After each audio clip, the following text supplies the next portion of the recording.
Hey everyone, I have not made a video in some time, and it's just because life happens. I don't do this for a professional living.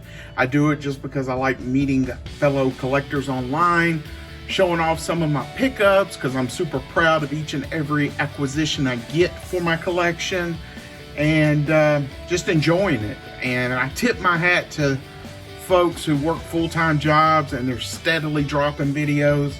But that's just not me. I just have too much going on, but I definitely wanted to show off this video.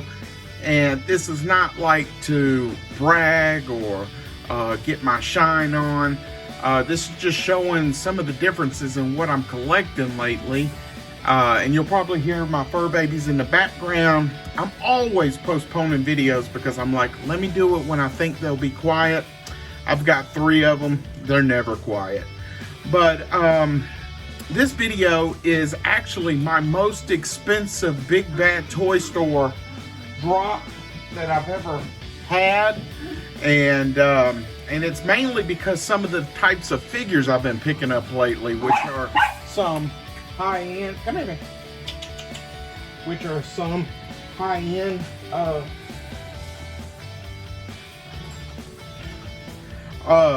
things that I've got. Forgive me, I'm trying to wrestle with the pups.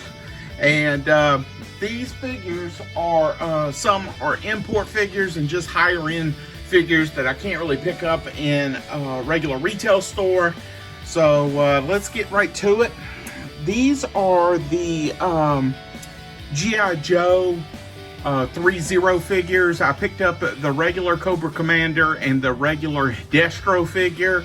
I really enjoy this line. I hope they continue to push these out.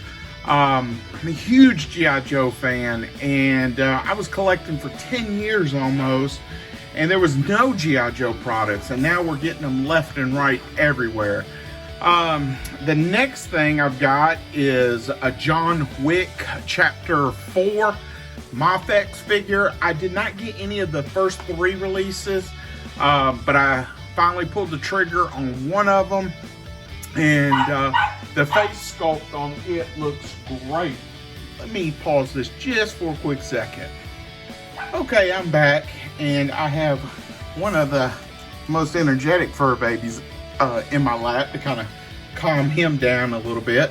But yes, where I left off was John Wick. I'm very happy with that figure. The face sculpt looks amazing. So definitely happy to add that to the collection. The next one I got was a Mafex Ahsoka from the Ahsoka line. And I've seen some reviews on this, and it looks like an amazing figure. So I'm real happy to have that one. The last Mafex figure is the Bo-Katan from Star Wars The Mandalorian. That face sculpt on that figure is just amazing. These Mafex figures range between $85 to $120 each, but you're getting every penny of what you're putting into that figure. I mean, they are very well made. The next figure I picked up was the Kiade Mundi, and I probably jacked that name completely up, but that is from the Star Wars Attack of the Clones Black Series line. Happy to get that one. That face sculpt on a regular retail figure is quite amazing as well, so definitely happy to have that one.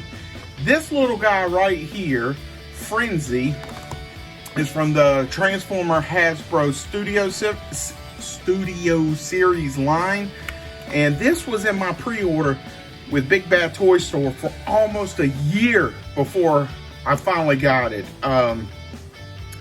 I think this was in the Beachcomber wave as well, because I'm having a hard time trying to find Beachcomber, so I'm not sure if they had a low run of those figures in that wave, but definitely difficult to pick up.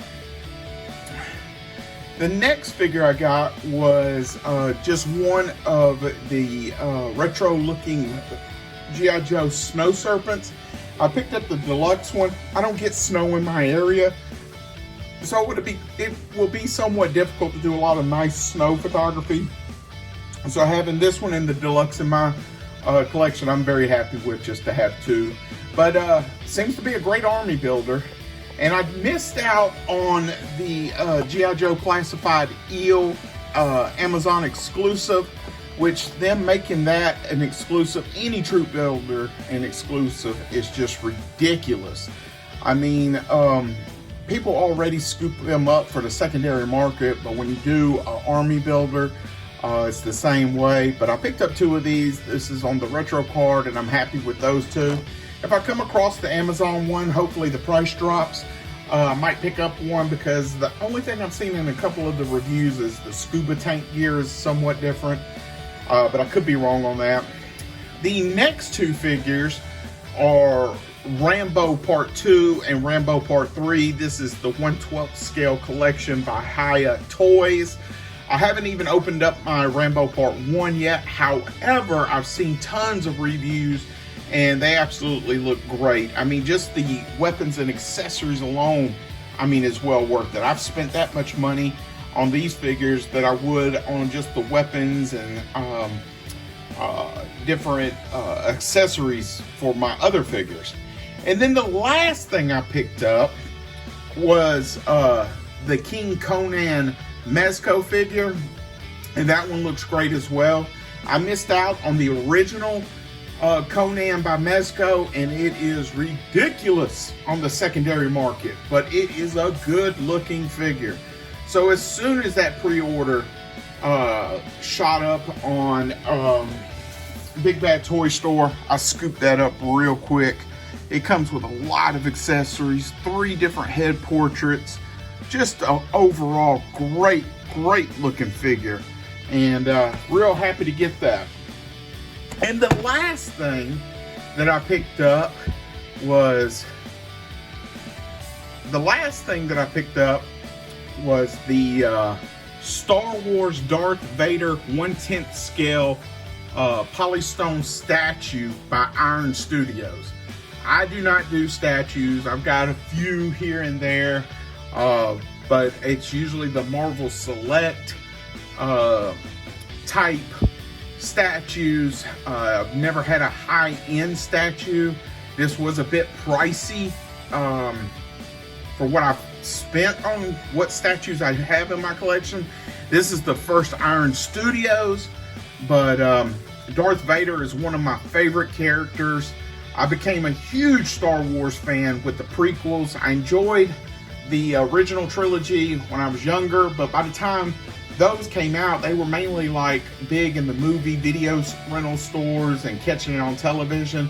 But me going to the theater, anticipating the next movies, the prequels, is what got me hooked. And seeing his portrayal in the Obi-Wan Kenobi series with the damaged helmet with Hayden Christensen. And let me go ahead and side note, I am so ecstatic that the fan base is so supportive of him. I think he did an amazing job in the prequels. Yes, the dialogue was somewhat wooden, and it wasn't as great as some other movies or shows, but he worked with what he had. And let's be honest, it's hard to kind of improvise with George Lucas.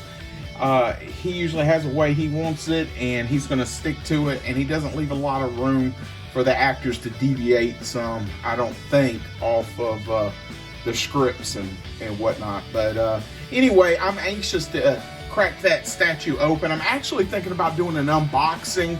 I don't do too many of those video wise, but with this being my first Iron Studios statue, I think I'm going to pull the trigger and get that. Again, this is not me throwing shade or anything like this being my most expensive Big Bad Toy Store loot, but it does show the different figure lines that you pick up over quality versus quantity. And even though it doesn't look like much, it will add up quite quickly when you're buying figures in the 3-figure range of over $100. It will add up super quick, especially when some of them are almost $250 and such. But yes, I hope you enjoyed this video. Like I said, I just like sharing, seeing what people get. It's one of my favorite things when I'm watching reviews, is seeing their haul videos, toy hunt videos. I just spend more time watching YouTube than I do regular TV, it seems like, anymore. But yeah, I'm anxious to get these cracked open. And again, I apologize if my fur babies were acting up, but they are my kids. And there goes another one. So please like the video. Later. Bye.